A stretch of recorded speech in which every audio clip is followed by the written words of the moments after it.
with this song. He sang as if he knew me. You know all my dark despair. And then he looked right through me as if I was not there. But he was there, the stranger, singing clear and strong, strumming.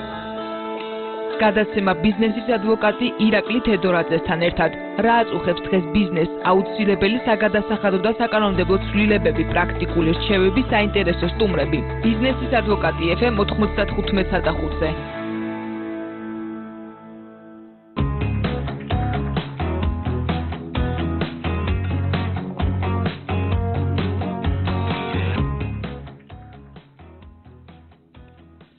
მოგესალმებით ძვირფასო მსმენელო, ეთერშია გადაცემა ბიზნესის ადვოკატი. ჩვენ დღეს განვიხილავთ და ზოგადად გადაცემაში განვიხილავთ ბიზნესის აქტუალურ საკითხებს, როგორც საკანონმდებლო მხრიდან, ისე ბიზნეს გარემო და სხვა საგადასახადო იქნება თუ აუცილებელი აუდიტი, კონკურენციის გარემო. ჩვენ შევეცდებით მივცეთ მსმენელს პრაქტიკული რჩევები, განვიხილოთ მომავალი თუ არსებული პრობლემატიკა და ასევე განვიხილოთ მომავალი საკანონმდებლო ცვლილებები და დღეს ზოგადად პირველი გადაცემაა ჩვენი, სასტარტო გადაცემა, ამიტომ ვთხოვთ მაყურებელს ასევე იყოს აქტიური და თუ ექნება გარკვეული კითხვები ან სურვილები დაგვიკავშირდნენ რადიო კომერსანტის ეთერში. გაგაცნობთ დღევანდელ სტუმარს, ეს არის დავით თედორაძე, ეკონომიკის და სამართლის საერთაშორისო საბჭოს იურიდიული დეპარტამენტის ხელმძღვანელი და მასთან დღეს ჩვენ ვისაუბრებთ ზოგადად მიმოვიხილავთ საქართველოში ბიზნეს გარემოს, ბიზნეს კანონმდებლობას და შევეცდებით გარკვეული, ესე ვთქვათ, გავათვიცნობიაროთ მაყურებელი. მოგესალმებით დავით, მადლობა გადაცემაში სტუმრობისთვის. მოგესალმებით, მადლობა მოწვევისთვის. და ალბათ პირველი კითხვა, რაც მართებული იქნება, რომ დავსვათ, ზოგადად რა გარემოა დღეს საქართველოში, რა გარემოებებში უწევს ბიზნესს ოპერირება და რამდენად აწვება სახელმწიფო ბიზნეს მხრებზე თუ ბიზნესი აწევს სახელმწიფოს მხრებზე. მოგვახსენეთ რა გადასახადები არსებობს ზოგადად საქართველოში, როგორ არის დაყოფილი და ორიოდე სიტყვით მიმოვიხილოთ ისინი. მადლობა საინტერესო შეკითხვისათვის, მივესალმები პირველ რიგში ჩვენ მსმენელს და ვიტყოდი, რომ დღეს საქართველოში ბიზნესი ასე თუ ისე სახარბიელ მდგომარეობაში არის, რაც შეეხება საგადასახადო სისტემას. დღესდღეობით საქართველოში მოქმედებს 6 ტიპის გადასახადი, ისინი დაყოფილია ორ ტიპად. პირველი არის საერთო სახელმწიფოებრივი გადასახადი და მეორე არის ადგილობრივი გადასახადი. საერთო სახელმწიფოებრივ გადასახადში შედის საშემოსავლო მოგების გადასახადი, დამატებითი ღირებულების გადასახადი, ეგრეთ წოდებული DGG, აქციზი და იმპორტის გადასახადი.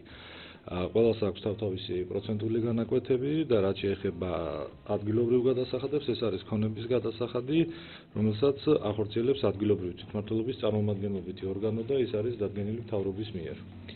ძალიან კარგი დავით, დიდი მადლობა. ასევე საინტერესო იქნებოდა თუ კი გაქვთ თქვენ შესწავლილი, რამდენად შევესაბამებით თუნდაც ევროპული იქნება თუ სხვა ინვესტიციებისთვის მიმზიდველ ქვეყნებს.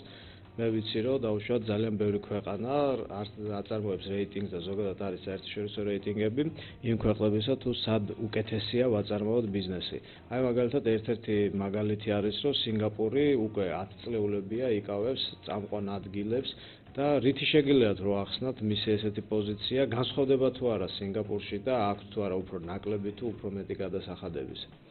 დიახ, სწორი ნათქვამია, სინგაპური არის ერთ-ერთი ყველაზე მიმზიდველი ეკონომიკური კუთხით ქვეყანა, არის საგადასახადო სისტემა ძალიან მოქნილი და მორგებული არის ბიზნესზე, რათა ბიზნესი იყოს უფრო თავისუფალი და მეტი მოგება ნახოს ბიზნესმა და 10 წლეულების მანძილზე სინგაპური ალბათ ერთ-ერთი ყველაზე ლიდერ პოზიციებზე არის დღესდღეობით მსოფლიოს მასშტაბით და ურჩევ ალბათ ყველას რომ მათ შორის ჩვენს სახელმწიფოსაც რომ მიბაძოს სინგაპურის საგადასახადო სისტემას და გადმოიღოს იქიდან გარკვეული ესე ვთქვათ შეღავათები თუ სხვა სისტემა.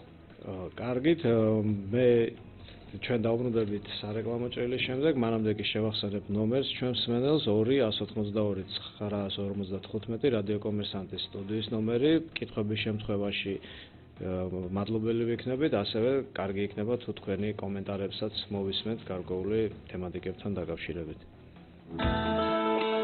ბიზნესის ადვოკატი FM 95.5-ზე.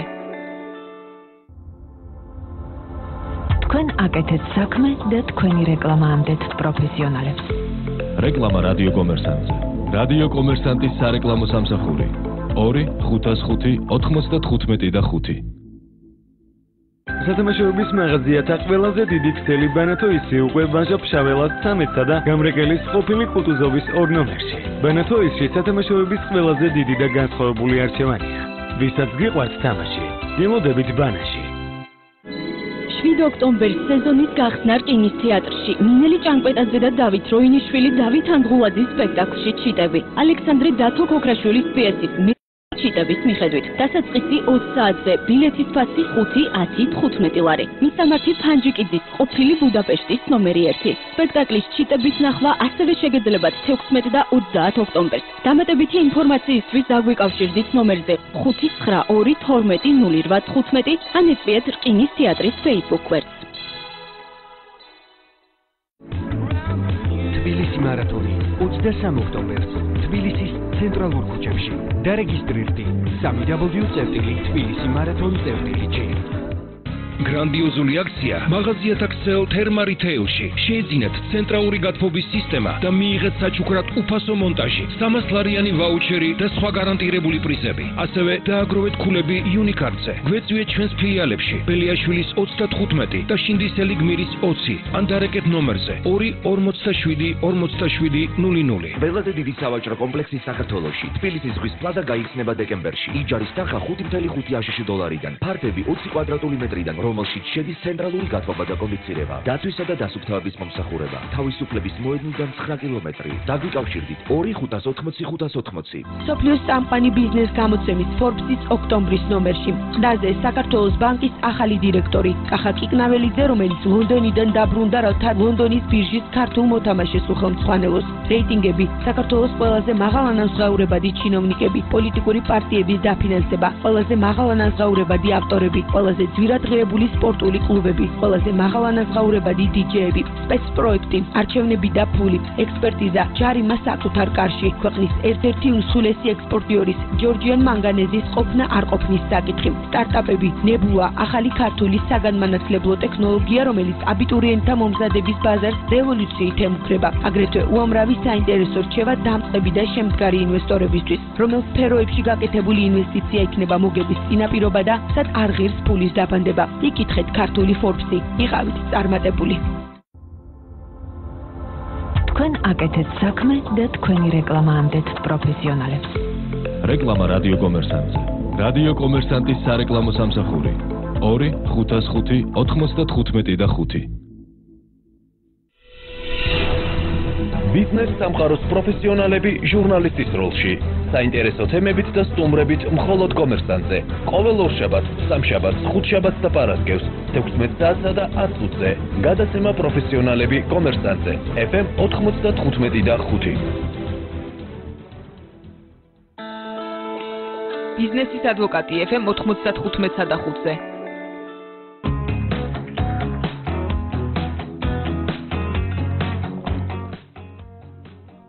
მოგესალმებით ძვირფასო მსმენელო. კიდევ ერთხელ შეგახსენებთ, ჩვენი გადაცემა არის ბიზნესის ადვოკატი, სადაც განვიხილავთ ბიზნესისთვის საჭიროებო საკითხებს, საკანონმდებლო ცვლილებებს და სხვა პროცედურული იქნება თუ რუტინული გართულებები, რაც არსებობს ბიზნესის სფეროში.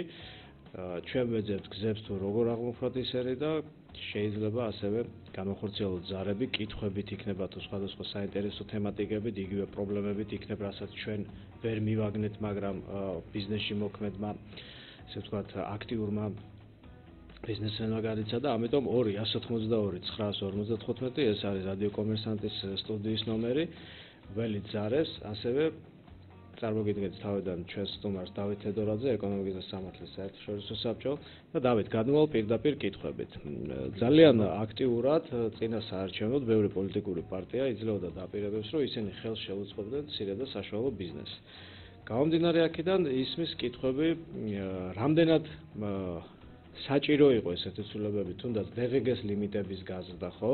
საგადასახადო ინსპექციის, ესე ვთქვათ, რეფორმირება, მისი გაუქმება, თუნდაც ბევრი პარტია ანონსებდა.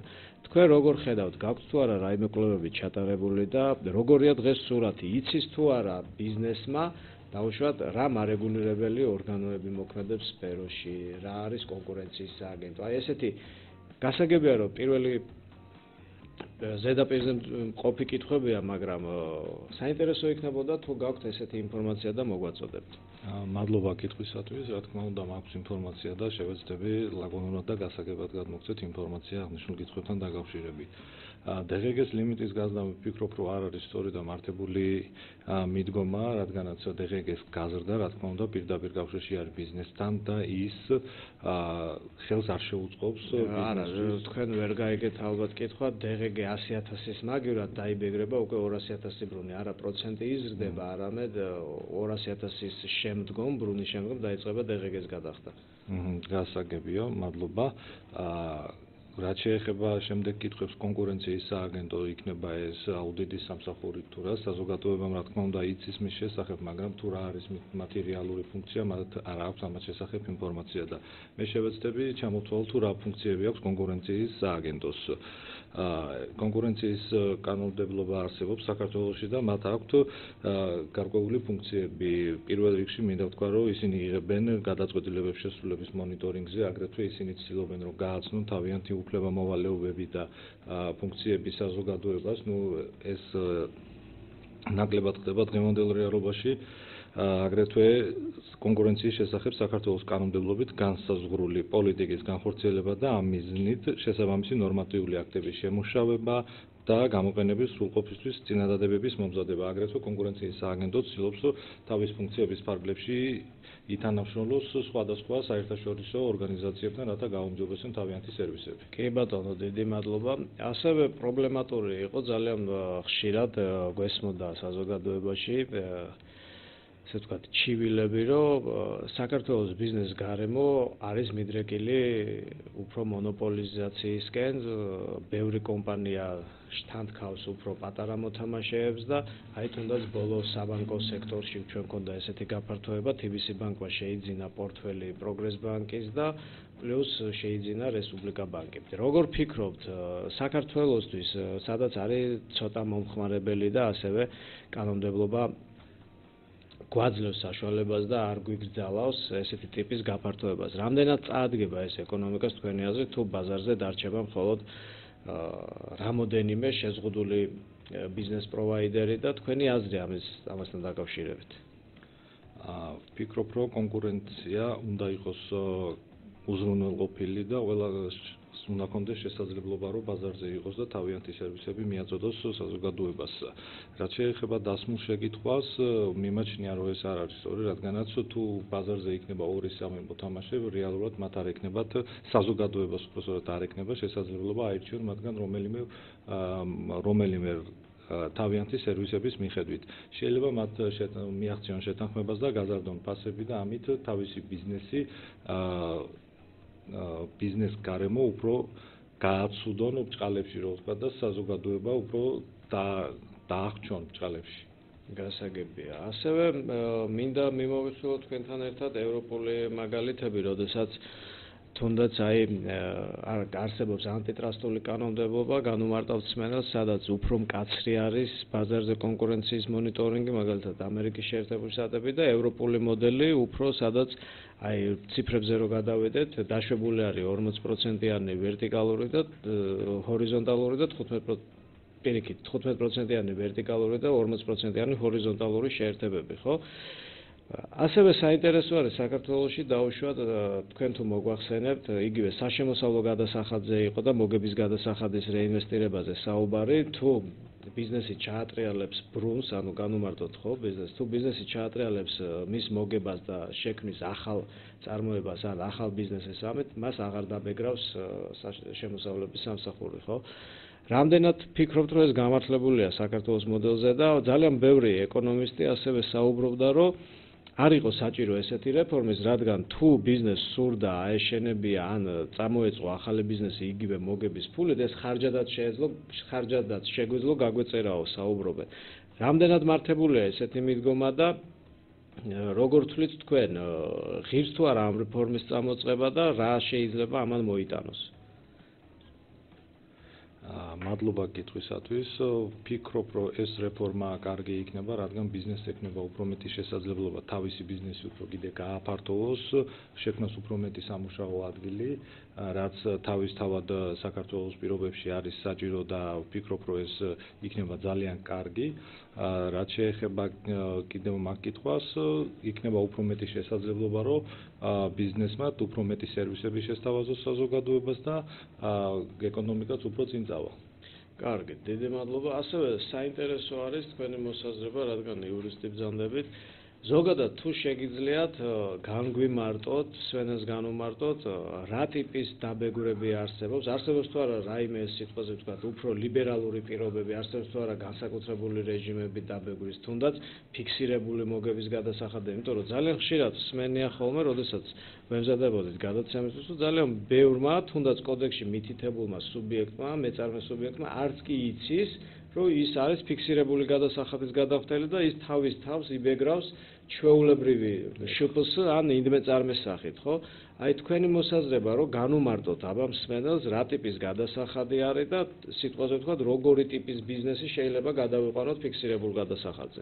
დიახ, მოგახსენებთ, საგადასახადო კოდექსი ამ საკითხთან დაკავშირებით გვაძლევს კონკრეტულ და ძალიან ნათელ განმარტებებს. ფიქსირებული გადასახადი ეს არის საგადასახადო სამართლის ერთ-ერთი ინსტიტუტი, რომელიც ძალიან საინტერესოა და მიმზიდველი არის პატარა ბიზნესისთვის, რაც შეეხება რომელი ბიზნესი იბეგრება ფიქსირებული გადასახადით, უпроსტად არის ფიქსირებული გადასახადი კონკრეტულ ბიზნესზე, ეს არის საპარიკმახერო, ეს არის თონე, არის აგრეთვე ისეთი ბიზნესი, როგორიც არის ავტოსამრეცხაოები და ასე შემდეგ. კონკრეტული ჩამონათვალი არის საგადასახადო კოდექსში და დაინტერესებულ პირს შეუძლია მოგმართოს ჩვენ ეკონომიკისა და სამართლის საერთაშორისო საბჭოში და ჩვენ მათ დავეხმარებით, რომ ისინი გახდნენ ფიქსირებული გადასახადის განახდელები. კი ბატონო, ასევე მაშინ ჩამოვთვალოთ და მცირედი განმარტებები, ანუ დროში რო არ გავიწევოთ, მივცეთ თითოეული გადასახადი როდის იხდება, რომ ძალიან ხშირი ყოფილა შემთხვევები, როდესაც თვითონ ბუღალტრებსაც კი ეშლებათ და ბიზნესს ბეგრავენ, ესე ვთქვათ, არასწორად გადასახადების გადახდა, ასევე არის ავანსით მოგების გადასახადის პრეცედენტები ჩვენს სამართალში და ეს მოქმედებს ძალიან ბევრი ბიზნესმენი წუწუნებს ესეთი ტიპის დაბეგვრაზე, რადგან თვლის, რომ ავანსით გადახდილი მოგება ეს არის უბრალოდ ხარჯი, რომელიც მის ბიზნესს აწვება და შეიძლება მომავალ წელს მან ვერ მიაღწიოს იგივე მოგებას. და ეს თანხა წინასწარ არის გადახდილი წინსწრებით, თუმცა შეეძლო მას, რომ ეს თანხები გამოეყენებია ბიზნესის ექსპანსიისთვის, ანუ ბიზნესის ზრდისთვის. დიახ, მოგახსენებთ, მინდა შევეხო ესეთ გადასახადს, როგორც არის მოგების გადასახადი, არის 15%, როგორც მოგახსენება და აქ არის ერთი პატარა გამონაკლისი, რომელიც არის ნავთობისა და გაზის შესახებ საქართველოს კანონმდებლობით გათვალისწინებული, ის იბეგრება 10%, თუ კონკრეტული ხელშეკრულება 98 წლის 1 იანვრამდე არის დადებული. რაც შეეხება გადახდის ვადებს, ხო?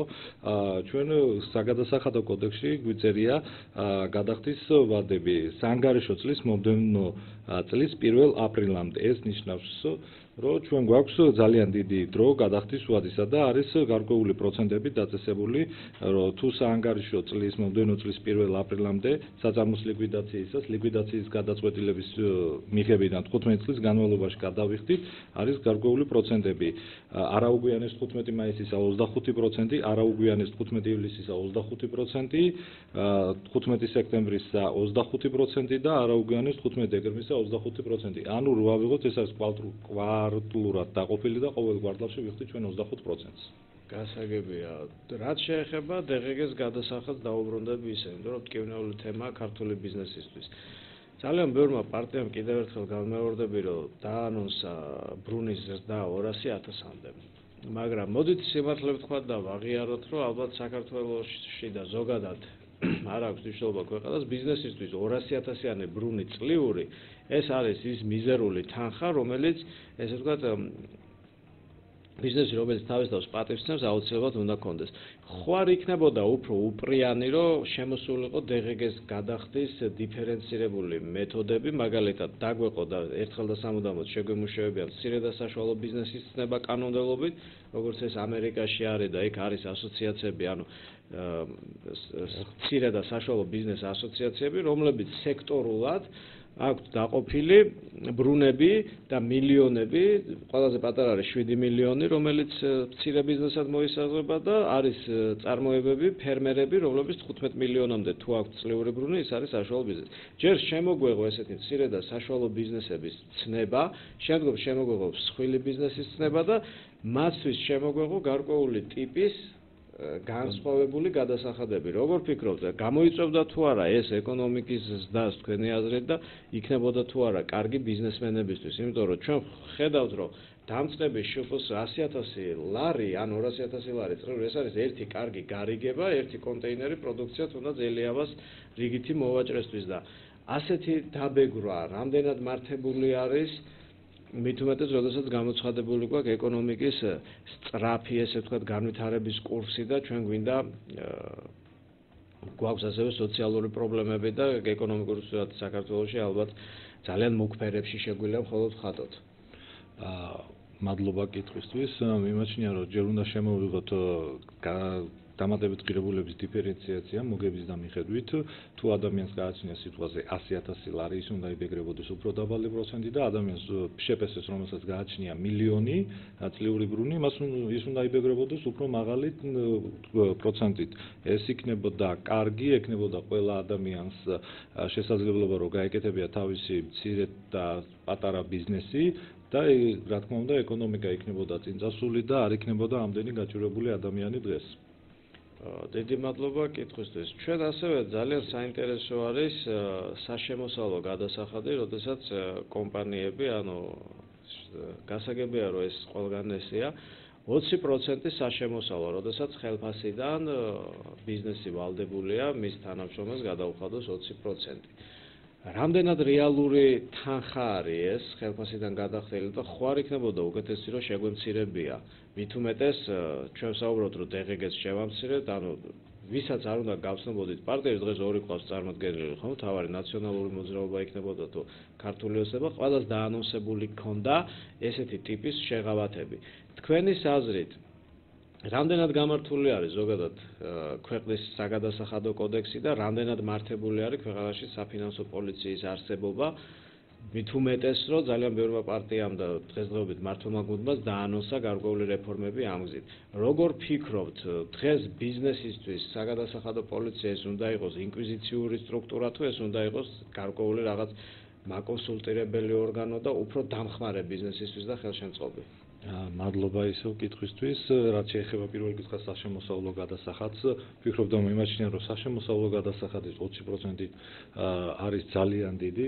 მარტივი მაგალითი რო ვიღოთ, თუ პირს აქვს 600 ან 650 ლარი ხელფასი 20% ჩამოაჭრა, დარჩება 500 ლარი.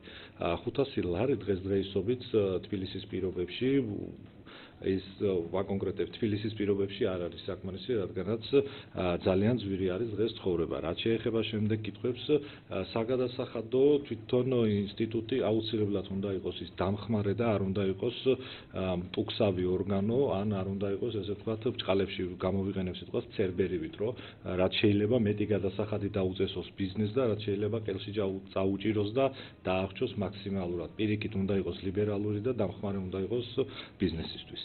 დიდი მადლობა პასუხისთვის. ძალიან საინტერესოა ასევე საგადასახადო ამინისტია შეიძლება დავარქვათ, როდესაც დეკრიმინალიზაცია ხდება ფინანსური დანაშაულების. თქვენის აზრით ეს ხომ არ მისცემს мотиваციას და გარკვეულწილად ხო არ იქნება პროვოკატორი იმისათვის, რომ რახან ადამიანს არ ემუქრება სისხლის სამართლის დანაშაულით გასამართლება, უფრო მეტი გახდება ფინანსური დანაშაულები. როგორი არის თქვენი აზრით? თუ პირიქით ეს არის გადადგმული ნაბიჯი ევროპისკენ და ზუსტადაც ამისთვის იბრძოდა დიდი ხნები ბიზნესი. რა თქმა უნდა, საინტერესო შეკითხვა არის და მიმაჩნია, რომ ეს ამნისტია, ბრჭყალებში საგადასახადო ამნისტია, რა თქმა უნდა, არ იქნება კარგი, რადგანაც გაიზრდება უფრო მეტი ფინანსური დანაშაულები და დაიხაზება ძალიან ბევრი სქემები, თუ როგორ გაწეცრდეს ფული და ეს რა თქმა უნდა არ წაადგება ეკონომიკას, მით უმეტეს ჩვენნაირი ქვეყნისათვის, რომელსაც ძალიან სუსტი ეკონომიკა გააჩნია. ალბათ ესეთი შავფერებში დახატვაც არამართებული იქნება ჩვენი მხრიდან. ხო არ ჯობია რომ შემოვიდეს გარკვეული ლიმიტები, სადამდეც იქნება სიტყვაზე ვთქვათ ეს არა სისხლის სამართლის დანაშაული, არამედ უბრალოდ ადმინისტრაციული ან ესე ვთქვათ სამოქალაქო პასუხისმგებლობის ან ფინანსური პასუხისმგებლობის საკითხი. მე მგონი რომ სრულად დეკრიმინალიზაცია ეს მართლაც დაუშვებელია, იმიტომ რომ ეს რა თქმა უნდა გარკვეულწილად პროვოკატორი იქნება იმისათვის, რომ როგორც ხდებოდა ხოლმე იგივე სატრასტო ფონდები ამერიკაში გავიხსენოთ, თუნდაც ევროპაში დღესაც აკრძალულია სატრასტო ფონდების შექმნა და მათი ოპერირება. ჩვენთანაც გაიხსნება ალბათ ესეთი სფერო ბიზნესების. მაგრამ კიდევ ერთხელ დაუბრუნდეთ გადაცემის შინაარსიდან გამომდინარე, ჩვენ ვართ ბიზნესის ადვოკატი.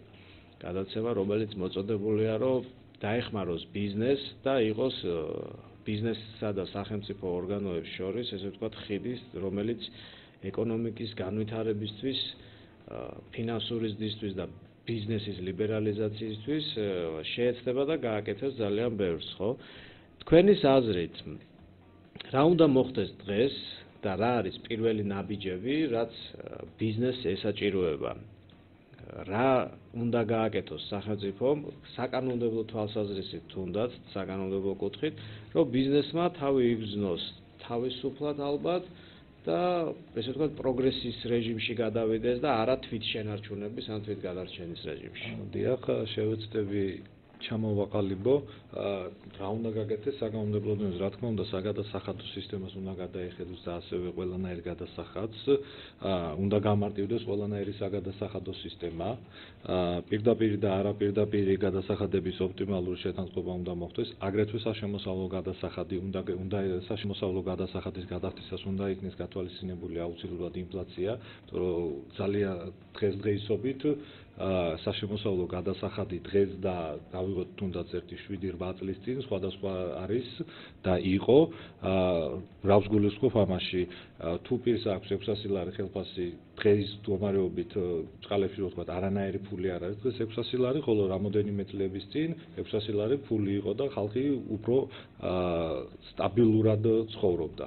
უნდა მოხდეს ყველანაირი ინფლაცია. თქვენ ვერ მიმიხვდით კითხვას ჩვენ ახლა გვაქვს სარეკლამო ჭრილი და შეგახსენებთ ისევ სტუდიის ნომერს 282-955, რეკლამის შემდეგ დაგიბრუნდებით.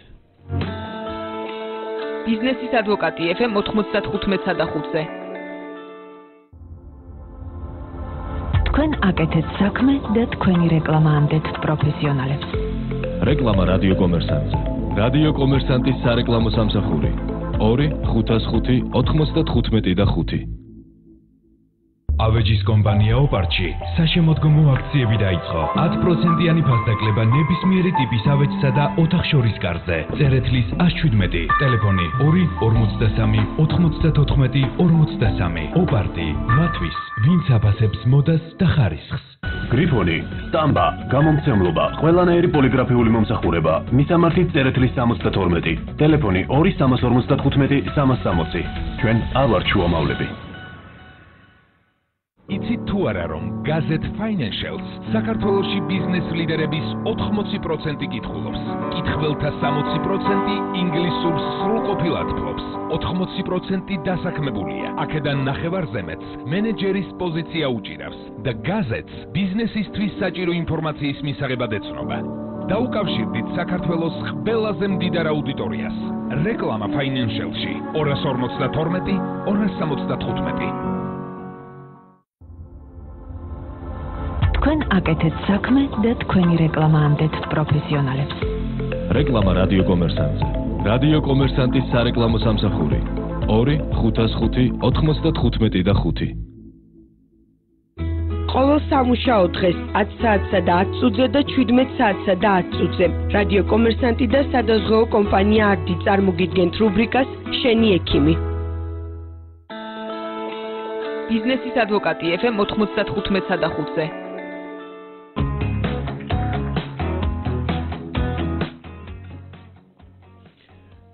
ჩვენ ისე დავბრუნდით ეთერში ძვირფასობს მსმენელო, შეგახსენებთ ეთერშია გადაცემა ბიზნესის ადვოკატი, რომლის მთავარი მიზანი არის, რომ მიმოიხილოს აქტუალური პრობლემები, შესთავაზოს კანონმდებლობის ცვლილებები, რათა ბიზნესმა თავი იგრძნოს უფრო ლიბერალურ გარემოებებში და ის გადავიდეს პროგრესის რეჟიმში.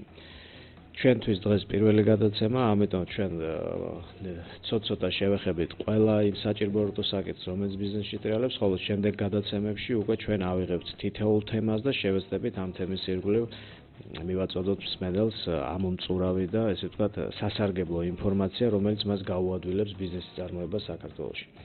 ეხლა დავუბრუნდეთ ისევ და ისევ მიმოვიხილოთ ესეთი საკითხი. მოგეხსენებათ, რომ საქართველომ ხელი მოაწერა ღრმა და ყოვლისმომცემ ხელშეკრულებას ევროპასთან, ასევე ნელ-ნელა იწყებენ ევროპული კომპანიების შემოსვლას, ყალიბდება შპს იქნება თუ სააქციო საზოგადოებები უცხოური კაპიტალის წილით. ბევრი არის ასევე და ელოდება ქვეყანა ჩინეთიდან შემოსულ პროვაიდერებს, რადგან მოიწერა ნულოვან დაბეგვრას ხელი და საინტერესო იქნება ალბათ ამ სფეროში თუ როგორ შეეცდება და როგორ მოწესრიგდება კანონმდებლობა, რა შეღავათები ექნება ქართულ წარმოებას და როგორ შეძლებს ის გაუძლოს კონკურენციას ასეთ პირობებში.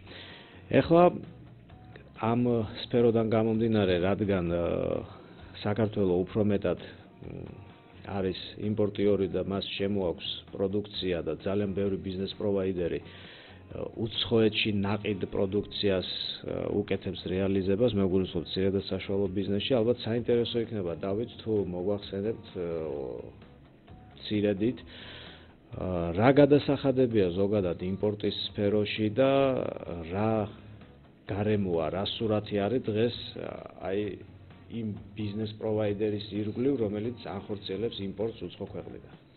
მადლობა შეკითხვისათვის. მოგახსენებთ, რომ იმპორტის დაბეგვრის ობიექტები გააჩნია იმპორტს, ესა დასაბეგრი ოპერაცია, აქციზური საქონლის იმპორტი, ექსპორტი, აქციის დასაბეგრი ალკოჰოლიანი სასმელები, მათ შორის ლუდი არის, რომელშიც ალკოჰოლის შემცველობა უნდა აღემატებოდეს 1.15 მიასეთ გრადუსს და რა თქმა უნდა თამბაქოზე რა სახის გადასახადები უნდა გადავიხადოთ ჩვენ იმპორტისას. ეს არის იმპორტის გადასახადი, საბაჟო ღირებულების 0.5 და 12% ან ფიქსირებული განაკვეთი, რომელსაც არეგულირებს საგადასახადო კოდექსის 22 თავის 197 მუხლი.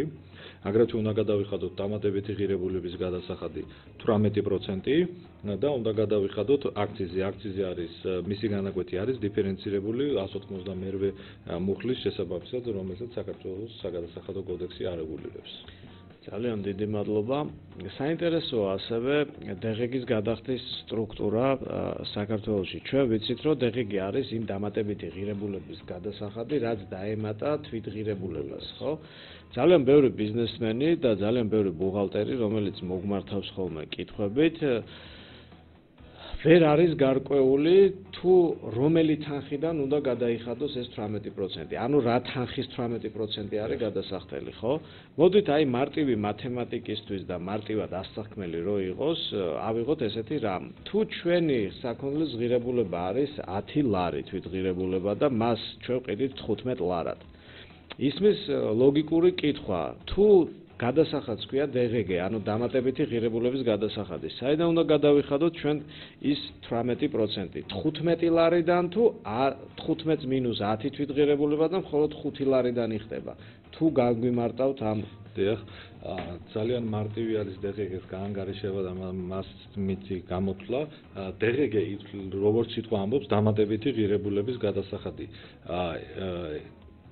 თქვენივე მაგალითს გამოვიყენებთ 10 ლარს დამატებული 5 ლარი არის 15 ლარი. ჩვენ ვიხდით მხოლოდ და მხოლოდ 5 ლარს, რადგანაც ჩვენ დავამატებთ მხოლოდ და მხოლოდ 5 ლარი, ანუ 5 ლარის 18%-ს გადავიხდით ჩვენ ბიუჯეტში. კი ბატონო, დიდი მადლობა. ძალიან ხშირად არის ხოლმე, რომ როდესაც ბიზნეს პროვაიდერები ერთმანეთთან დებენ ხელშეკრულებას, ისინი ხან მიუთითებენ დეგეგ ჩათვლილია, ხან არ მიუთითებენ დეგეგ ჩათვლილია. თუ დეგეგ ჩათვლილია და ჩვენ გვაქვს ეხლა გადავიდეთ ზუსტად იურიდიულ ტექნიკაში, თუ გვაქვს გაცვლის ხელშეკრულება და ჩვენ არ ვყიდით მომავალში ამ საქონელს.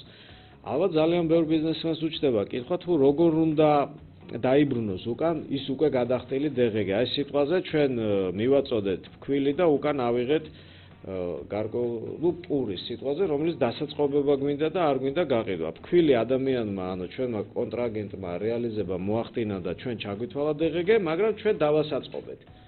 არ გავყიდეთ. გამომდინარე აქედან თუ არ გავყიდეთ, არც ვიხდით DGG-ს. როგორ შეიძლება ესეთი სიტუაციები დარეგულირდეს?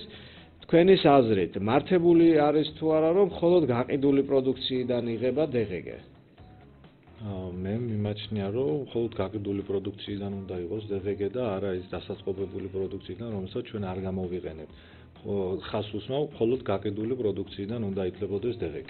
დიდი მადლობა. ასევე საინტერესო არის და ჩვენ ცოტა დრო გრჩება, მაგრამ მომავალი გადაცემისთვის ალბათ საინტერესო თემას დავაანონსებთ.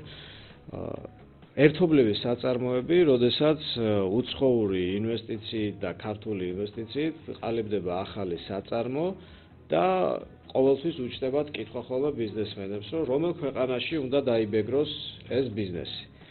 საგადასახადო კოდექსი ჩვენ პირდაპირ გვეუბნება, რომ თუ ბიზნესის, ანუ მოგების წყარო არის რეგულარულად მოქმედი საწარმო საქართველოში, მაშინ მასზე ხორციელდება ქართული კანონმდებლობა. მარტივია როგორც დღე, მაგრამ ძალიან ბევრ ბიზნესმენს ასევე უჩნდება არასამართლიანობის შეგრძნება, რადგან მის ქვეყანაში სიტყვაზე თქვა დავიღოთ ესტონეთი ან ფინეთი, საპროცენტო განაკვეთები გარკვეულ გადასახადებზე უფრო ნაკლებია და მას სურს გამოიყენოს მისი დაბეგრის ლიმიტები და საშუალებები. თვლით თუ არა თქვენ, რომ ეს ესე უნდა იყოს და ბიზნესს უნდა მიეცეს საშუალება და არჩევანი, რომ აირჩიოს დაბეგრის სისტემა, თუ მას აქვს რამოდენიმე უცხოური კაპიტალი და არის ერთობლივი საწარმო. მადლობა კითხვისათვის. მიმაჩნია, რომ ბიზნესს უნდა კონდეს შესაძლებლობა აირჩიოს დაბეგრის რეჟიმი, მაგრამ ეს არ უნდა იყოს ისე, რომ მხოლოდ და მხოლოდ თავიანთი ქვეყანა აირჩიონ დასაბეგრად. აუცილებლად უნდა იყოს გათვალისწინებული საქართველოს კანონმდებლობა და გარკვეულ შემთხვევაში თვითონ საგადასახადო ინსტიტუტმაც უნდა ჩაერიოს და უნდა დააძლევოს საქართველოს კანონმდებლობით იქნეს დაბეგრილი კონკრეტული ბიზნესი. უღრესი მადლობა გადაცემაში სტუმრობისთვის, საინტერესო პასუხებისთვის. შევახსენებ მაყურებლებს, რომ ეთერში იყო გადაცემა ბიზნესის ადვოკატი, ჩვენ პარასკევს გავალთ ეთერში და იქნება საინტერესო თემა, ჩვენ შევეხებით ერთობლივ საწარმოებს და ზოგადად დაბეგრის სისტემებს და ფინანსური თუ საგადასახადო პოლიციის ფუნქცია მოვალეობებს ბიზნესში, მათ გავლენას. დარჩით ჩვენთან მომავალშიც და ვიმედოვნებთ, რომ მსმენელი იქნება აქტიური, ის დაგვისვამს მისთვის საჭირბოროტო კითხვებს და ჩვენ კომპეტენციის ფარგლებში შევეცდებით, რომ პასუხი გავცეთ. დიდი მადლობა, მე ირაკლი თედორაძე გემშვიდობებით. გადაცემა ბიზნესის ადვოკატი ირაკლი თედორაძესთან ერთად.